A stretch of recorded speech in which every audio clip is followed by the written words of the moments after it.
देश दुनिया की तमाम बड़ी खबरें देखने के लिए मेरे साथ अंत तक बने रहिए। मैं तनु राठी और आप देख रहे हैं द सच्ची न्यूज। अगर आप चैनल पर नए आए हैं तो आपसे अनुरोध है चैनल को सब्सक्राइब करके बेल आइकन को ऑल नोटिफिकेशन पर प्रेस कर लें। आप वीडियो को लाइक शेयर नहीं करते हो, चलो बहरहाल आपकी मर्जी। चलिए आज की पहली बड़ी खबर आ रही है। ईरान के सर्वोच्च नेता आयतुल्लाह खामेनेई की मौत की खबर ने क्या अब पूरी दुनिया में युद्ध की चिंगारी भड़का दी है? आखिर क्यों दुनिया भर के शिया समुदाय में अमेरिका और इजराइल के खिलाफ आर पार की जंग का ऐलान कर दिया है? क्या ये बदला अब किसी बड़े विनाश की ओर इशारा कर रहा है? देखिए इस पर एक शख्स क्या कह रहे हैं। खत्म ईरान ही करेगा और ये हमले अब रुकने वाले नहीं, अब पूरी दुनिया से हमला होगा। अब पूरी दुनिया के शिया हमला करने वाले हैं। दूसरी कौमों का मैं नहीं कहता, लेकिन दुनिया के मजलूम लोग जो शिया कौम है वो अब पूरी दुनिया से अमेरिका और इजराइल पे हमला करेंगे। शंकराचार्य जी पर एफआईआर करवाने वाले आशुतोष पांडे जी आखिर कैमरे के सामने फूट फूट कर क्यों रोने लगे? क्या यूपी के डिप्टी सीएम जी की ओर से उन्हें कोई बड़ी धमकी मिली है?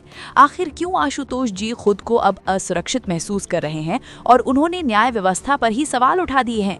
क्या है इस पूरे विवाद का असली सच? जानने के लिए देखिए ये रिपोर्ट। काल में भी अफसरों के सामने नहीं लड़ सकते, इनके पास वकील भी है, पैसा भी है, नेता भी है। हम डरे हुए भैया, और छोटे छोटे बटुक मैं कह रहे गुरु जी हम कैसे रहेंगे, हमें मरवा देगा ये। उधर डिप्टी सीएम के यहाँ से भी धमकी की तुमने हमारा नाम क्यों लिया। हमने जो सच्चाई है वो बताई भैया, हम नहीं लड़ पाएंगे। हमने तो कानून में भी पता है कि 19 पॉक्सो एक्ट की 19A में लिखा है, हमारा काम क्या सूचना देना था।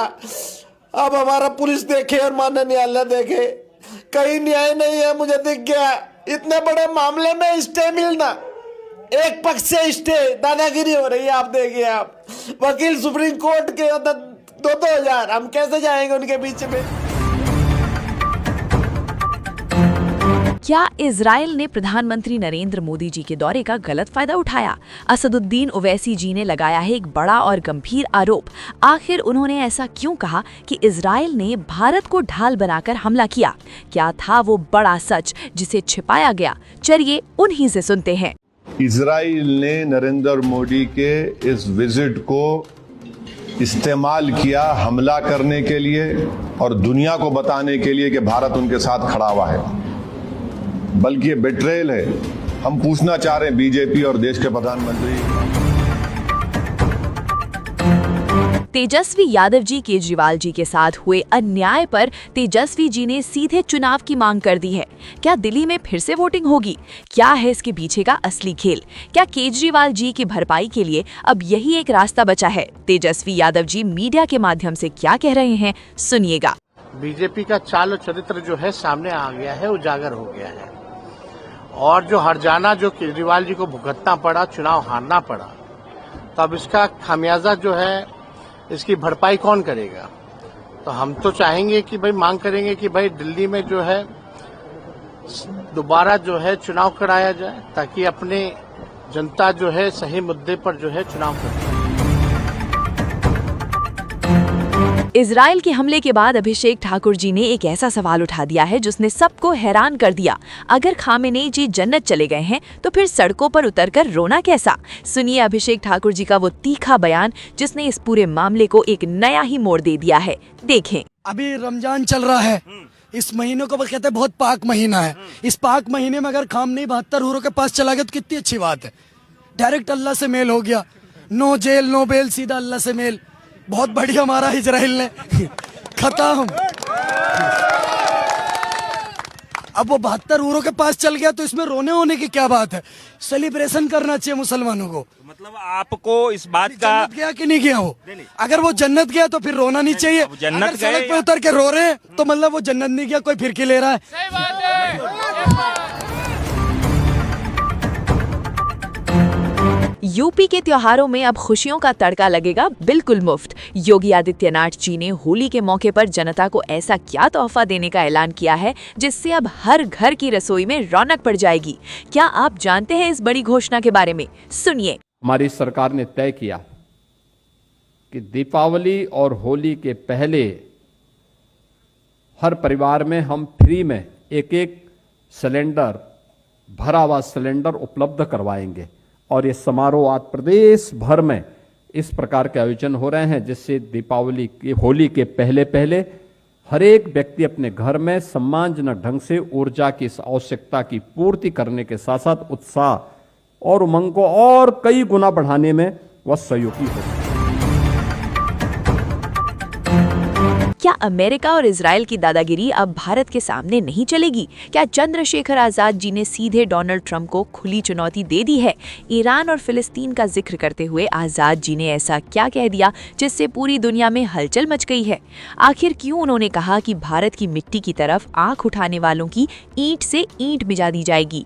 देखिए, ये तो किससे चोरी नहीं है कि सुपर पावर बनने की होड़ लगी अमेरिका इजराइल को जो है, और उस सुपर पावर बनने के चक्कर में वो जो भी उनके सामने अड़ सकता हो, जो खड़ जिसके अंदर रीढ़ है, किसी राष्ट्रपति को उठा लाते हैं वो लोग। और उन्होंने जिस तरह ईरान के साथ किया, ये तो किससे छिपा हुआ नहीं है कि ईरान उनके सामने झुक नहीं रहा था। जिस तरह से उनके जो सीनियर नेता थे उनके घर पे बम गिरा के उन्होंने उनकी हत्या कर दी है। मैं एक बात बहुत इंपॉर्टेंट कहना चाहता हूँ और मीडिया के बंधुओं के माध्यम से इसलिए कहना चाहता हूँ कि दूर तक जाए। देखो, ये एक शुरुआत है। जब किसी को इस तरह का बल मिलता है तो उसको ये ऐसा लगता है कि वो किसी को भी कुचल सकता है। ट्रंप ने जिस तरह से हमारे प्राइम मिनिस्टर के बारे में भी बार बार कहा कि हम उनका कैरियर खत्म कर देंगे, टैरिफ लेकर ही रहेंगे, मैं ये बात कहना चाहता हूँ, ये भारत है, हमारी सरकार से वैचारिक विरोध है, उनकी नीतियों का विरोध है। लेकिन अगर हम देशभक्त इतने, अगर देश की मिट्टी पे आंच आई या किसी को, किसी भी राष्ट्र को गलतफहमी हो, चाहे चाइना हो, चाहे वो पाकिस्तान हो, चाहे वो अमेरिका हो या इजराइल हो, अगर किसी को गलतफहमी हो कि वो हमारी मिट्टी या हमारे लोग की तरफ आंख उठा देगा, तो हम ऐसी ईंट से ईंट बजाएंगे कि लोग याद रखें। इजराइल और भारत के रिश्तों में अब एक ऐसी हलचल होने वाली है जिसने पूरी दुनिया की नींद उड़ा दी है। मोदी जी ने इजराइल के साथ मिलकर एक ऐसी खुफिया रणनीति तैयार की है जो दुनिया से आतंकवाद का नामो निशान मिटा देगी। भारत और इजराइल पूरी तरह से स्पष्ट है कि आतंकवाद का दुनिया में कोई स्थान नहीं है। किसी भी रूप में, किसी भी अभिव्यक्ति में आतंकवाद को स्वीकार नहीं किया जा सकता। हम कंधे से कंधा मिलाकर आतंकवाद और उनके समर्थकों का विरोध करते रहे हैं और आगे भी करते रहेंगे।